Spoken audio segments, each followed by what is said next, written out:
करिए, video pause करिए, और अगर आपके क्वेश्चन बन जाते हैं तो वाकई में आपकी तैयारी बहुत अच्छी चल रही है। अगर नहीं तो देखिए सबसे टफ क्वेश्चन है, एग्जामिनर यहीं आपको फंसाएगा। ठीक है बेटा, तो चलिए देर नहीं करते हैं, शुरू करते हैं।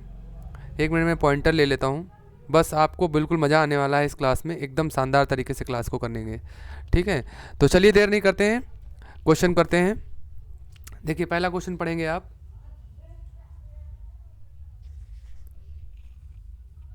हाँ यहाँ पे देखें, पहला क्वेश्चन पढ़िए आप। हेलो बच्चों, देखिए क्वेश्चन क्या बोल रहा है, find the ratio of the sum of, क्या बोल रहा है, द रेशियो ऑफ mth और हाँ nth टर्म का। लेकिन ध्यान दो क्या बोल रहा है, सम मतलब क्या है बच्चों, सम का फॉर्मूला क्या होता है, हम यहाँ पे कह लेते हैं sm और नीचे क्या कह लेते हैं sn। बच्चों क्या लगाओगे फॉर्मूला, आपको पता है n/2 होता है, तो यहाँ m/2 रखोगे, क्योंकि टर्म क्या ले रहा है, m ले रहा है ना, तो इसीलिए ये रखोगे 2a प्लस, ठीक, m-1 इंटू d। ये सम का पहला फॉर्मूला हो गया, ध्यान से देखो, है ना, अपॉन, ध्यान से देखना, mn में कन्फ्यूजन बहुत होने वाली है। ठीक है, यहाँ देखिए, यहाँ आप n रखेंगे, क्यों, क्योंकि n टर्म ले रहा है, 2a plus n-1 into d। ये किसके इक्वल है बच्चों, क्या रेशियो दिया हुआ है, m² अपॉन n²। ठीक है, बहुत आराम से करना है, बहुत ध्यान से करना है। ठीक है, चलिए आपको मैं कलर थोड़ा चेंज कर लेता हूँ, रेड कलर हो सकता है दिक्कत करे, चलो मैं ब्लू कलर लेता हूँ। ठीक है, ध्यान से देखो, अब इसका मतलब क्या हुआ, देखो ये 2 और ये 2 कट गया आपका, और ध्यान से देखो, इधर से m और इधर से एक पावर मर गई, बस यही टर्निंग पॉइंट है, ये समझ गया तो बस क्वेश्चन आ गया। क्या बचा, 2a प्लस m-1 d, है ना बच्चों। नीचे क्या बचा आपका बचा 2a plus n-1 into d। Clear है, इधर क्या बचा, m और n। अब देखो टारगेट क्या है, हमें निकालना है ratio of mth at nth term, तो उसके लिए आप a और d निकाल लीजिए, बस यही तरीका है, जैसे a और d निकाले रास्ता खुल जाएगा। क्या करें, चलिए मल्टीप्लाई करिए, n से क्या मल्टीप्लाई होगा, होल मल्टीप्लाई होगा, होल होने का मतलब है कि 2a प्लस m-1 d, फिर m का किससे मल्टीप्लाई होगा, 2a plus n-1 into d का होगा, बस कहानी यहीं पे बदल जाएगी। क्या होगा, 2na, फिर बच्चों nmd। देखिए इस n से m को करेंगे, फिर d भी अंदर होगा तो मैं डायरेक्ट लिख दिया। ठीक है, इतना तो आप समझ ही जाएंगे। वैसे यहाँ भी कर लीजिए, 2ma mnd, है ना, माइनस कितना हो जाएगा, nd। देखो बच्चों इधर भी nmd इधर भी nmd, दोनों प्लस इक्वल के साइड कट जाते हैं, आपको मालूम है, क्योंकि इधर लाएंगे तो माइनस हो गया, तब बाद में कट जाएगा। 2na माइनस का nd is equal to 2ma और माइनस का nd। क्लियर है, यहाँ पे माइनस का md, सॉरी यहाँ पे आपका m होगा, m यहाँ पे कितना होगा, m। अब एक काम करिए, इसको इधर ले आइए, किसको, md को इधर ले आइए, ऑलरेडी यहाँ पे nd मौजूद है, यहाँ पे 2ma और ये वाला na इधर कर लीजिए। ठीक, बस रास्ता खुल जाएगा आपका, d कॉमन ले लीजिए, कितना बचा, m-n, इधर वाल क्या कॉमन हो जाएगा, 2a कॉमन हो जाएगा, तो कितना बचेगा, m-n कट गया बच्चों, यहाँ से mn माइनस कट गया, d कितना आ गया, 2a।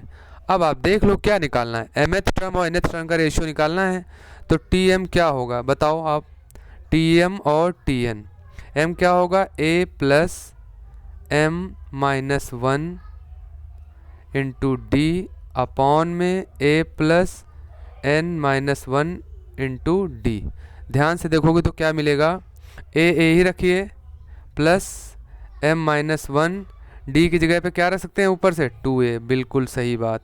यहाँ देखो बच्चों a n-1 और d की जगह पे 2a, एक काम करिए a कॉमन ले लीजिए, तो कितना बचेगा, 1 प्लस 2m-2, और नीचे कितना बचेगा बच्चों, ध्यान से देखो, a अगर कॉमन ले लोगे तो 1 प्लस 2n-2, ए से एक कट हो जाएगा, कितना बचेगा 2m-1 और 2n-1। ध्यान से देखो, क्या यही हमें प्रूफ करना था? हाँ बच्चों, यही प्रूफ करना था। आई होप समझ में आ गया होगा। कुछ नहीं था, बस एक क्वेश्चन बना के आपको ऐसे क्वेश्चन में यही करना है, ए या डी को निकाल लेना, फिर जो रिक्वायर्ड है उसे मिला के रख देना। वही हमने किया। यहाँ से देखो हमने डी निकाल लिया, डी और ए का जैसे रिलेशन आया खट से रख दिया। चलिए अगला क्वेश्चन देखिए बच्चों, क्या कह रहा है? The ratio of 11th term and 18th term, मतलब T11 अपॉन T18 कितना गिवन है बच्चों? ये गिवन है 2/3। क्लियर है? तो T11 कितना होगा? a प्लस 10d, और ये कितना होगा? a plus 17d। ये किसके इक्वल है? 2/3 के। अब देखिए बात यहीं से बनेगी। क्या कह रहा है? The ratio of 5th term to 21st term and also, तो ठीक है ना, कोई दिक्कत नहीं। अभी मैंने बताया था ऐसे केस में a और d निकालो बस, तो सीधा सीधा cross multiply 10d to a plus 17d कितना हो जाएगा बच्चों? 3a plus 30d 2a plus, ये कितना हो जाएगा आपका? 34। बस कितना आ जाएगा? आप एक काम करिए, 3a में से 2a कर लीजिए और इधर 34d में ले जाके 30d माइनस कर दीजिए। कितना हो जाएगा? a is equal to what? This will 4d, right. Now see क्या रिक्वायरमेंट है? T5 और T21। आपको पता है T5 क्या होगा? a प्लस 4d, एक कम होता है हमेशा। ये कितना होगा? a plus 20d। तो कितना आ जाएगा बच्चों? a की जगह पे 4d रख दीजिए प्लस ये 4d, और नीचे a की जगह पे अगेन 4d प्लस 20d। हम वैल्यू पुट कर रहे हैं बस। तो कितना आ गया? 8d upon 24d। बच्चा भी बता देगा सर dd कट जाएगा और 8 3 जा 24। आ गया आपका पहला आंसर प्रूफ हो गया। आई होप समझ में आया होगा आपको।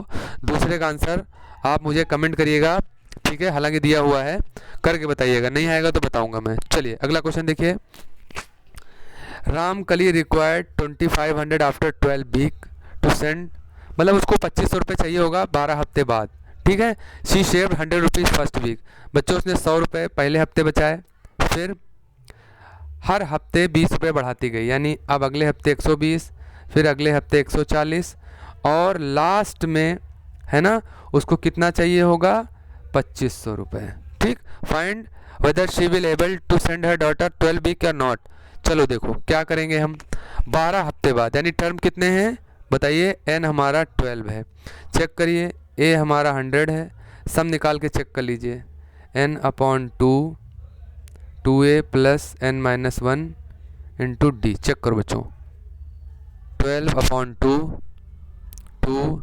a की जगह पे 100, n की जगह पे 12 माइनस 1, डिफरेंस आ रहा है 20 का। चेक कर लो ये कम आ रहा है ज़्यादा आ रहा है? 2 6 ये 200, ये कितना आ गया? 11 इंटू 20। चेक करिए बच्चों कितना आएगा? 6 220, यानी 6 इंटू 420 मल्टीप्लाई करिए, 6 0 0 6 दूनी 12 6 जो 2520 रुपये आ रहा है बच्चों। चाहिए कितना उसको? 2500 रुपये। तो जाहिर सी बात है वो अपने बच्चे को स्कूल भेज पाएगी, ठीक। समझ में आ रहा है? ओके, आई होप सबको समझ में आ रहा होगा, ठीक है। टफेस्ट क्वेश्चन है। चलिए इस क्वेश्चन का आंसर मैं आपके लिए चैलेंज कर रहा हूँ, इसका आंसर मैं कमेंट बॉक्स में आपका वेट करूँगा, नहीं आएगा तो बताएंगे। थैंक यू बच्चे, मिलते हैं नेक्स्ट सीरीज में टफेस्ट क्वेश्चन की। वाकई में ऐसे क्वेश्चन हैं जो आपको वाकई में बहुत आगे ले जाएंगे और यही फंसाएगा एग्जामिनर आपको। Thank you day.